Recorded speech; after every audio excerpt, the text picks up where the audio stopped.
За сайн байцгаана уу та бүхэндээ өнөөдөр өндөгчний хариу урвал суул байх гэж юу болох талаар түүний үед авч хэрэгжүүлэх арга хэмжээг олон улсын судалгаанд суурилсан товч мэдээлэл хүргье.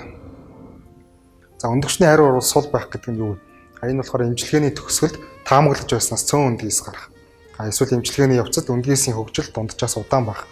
Эсвэл үндгээсийн хөгжил жигд бос үсхийг өндөгчний хариу урвал суул байна гэж үзнэ. За өндөгчний хариу урвалыг суул байхыг таамаглах боломжтой юу? Мэдээж боломжтой. Нас, нөөцийн шинжилгээ буюу бидний ярьж заншснаар имэйчийн шинжилгээ, биений эмний 2 дахь өдөр үздэг, суурин фолликулын тоог ашиглан тухайн эмэгтэйд өндөгчний хариу урвал суул байх хэсгийг урьдчилан таамагладаг. Гэхдээ тодорхой хувьд нь урьдчилан таамаглах боломжгүй үед өндөгчний хариу урвал суул байх тохиолдлууд гардаг. Энэ үед ямар арга хэмжээ авах, эдгээр хүмүүсийг яаж ангилах талаар ангилсан ангиллыг олон улсад Посейдоны ангил хэмээн нэрлэж 2019 болон 20 оноос энийг олон улсад хэрэглэж эхэлсэн. Энэхүү ангиллаар бол нийт 4 бүлэгт ангилж байгаа. Энийн 1-р бүлэгт нь залуу насны буюу 35-аас доош настай.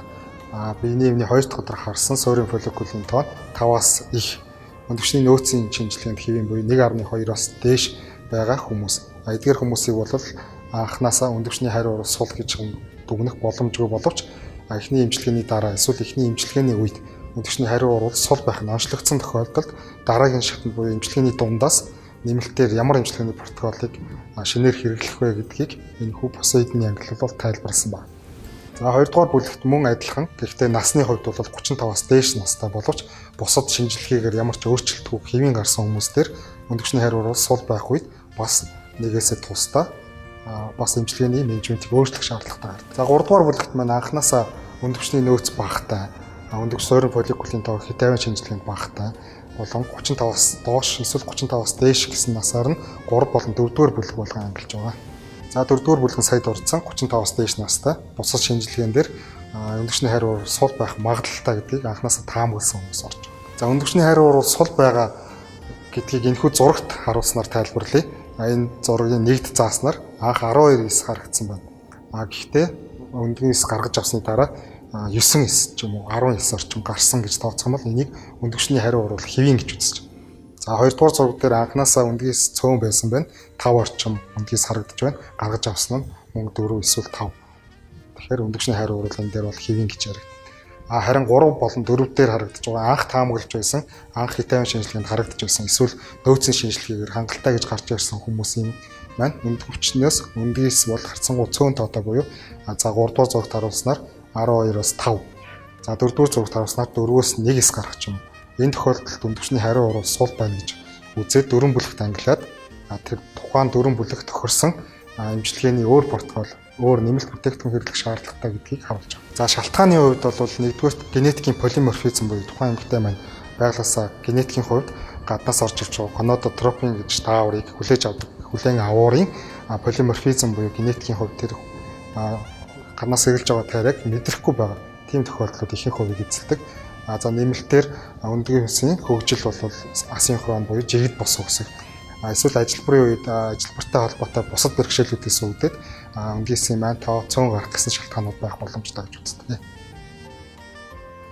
За энэхүү 4 бүлэгт өндөгчний хариу урвал суул байгаа үед цаашд ямар арга хэмжээ авах болон баримтлах менежментийг бол 2020 онд илүү тодорхой болгож өгсөн.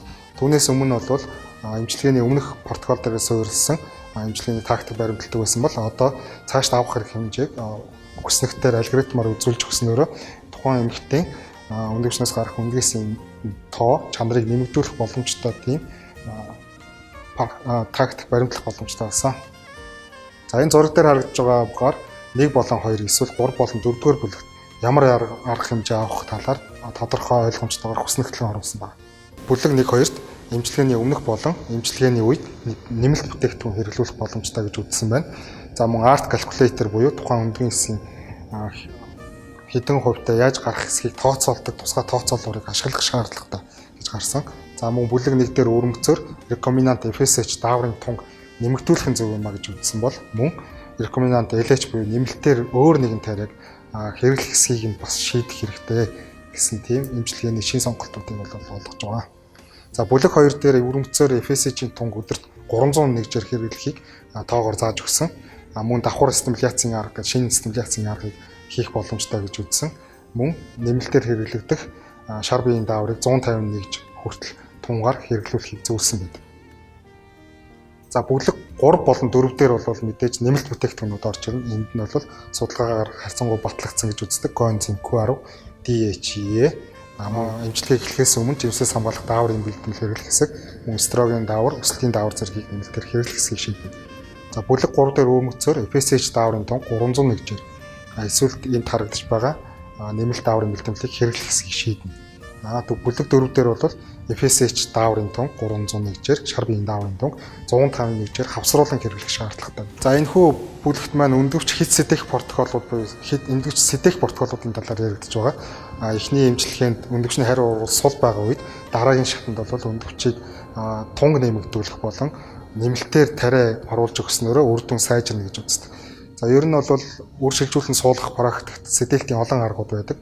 Энд нь зөөлөн сэдэл болон бусад антагонист, агонист гэх мэт протоколуудыг ашиглаж өндөвчийг сэдэх боломжтой гэж үздэг бол харин хариу урвал сул байгаа эмэгтэйд антагонист, агонист зэрэг протоколыг ашиглан сэдэлтийн аргуудыг хэрэглэх нь илүү үр дүнтэй гэж үзсэн байна. За үр шилжүүлэн суулгах эмчилгээ хийгдэж эхлэх ихэнх үед бол гаднаас тарилгаар хэрэглэх сэдэлтийн хүчтэй протоколуудыг бол харьцангуй эсрэг үзчихүүлж авдаг байсан. Яагаад тэгэхээр эмчилгээний үр дүнд ямар нэгэн гаж сөрөг нөлөө илэрх боломжтой ч юм уу тиймэрхүү болгоомжлууд бол байсан. Гэхдээ олон жилийн судалгааны үр дүнд энэхүү аргуудыг хэрэглэх нь ямар нэгэн сөрөг үр нөлөө байхгүй тодорхой дүрмийн дагуу хэрэглэх боломжтой гэсэн судалгаанууд гарснаар сэдэлтийн олон аргуудыг тухайн эмэгтэй онцлог тохируулан хэрэглэх боломжтой болж ирсэн.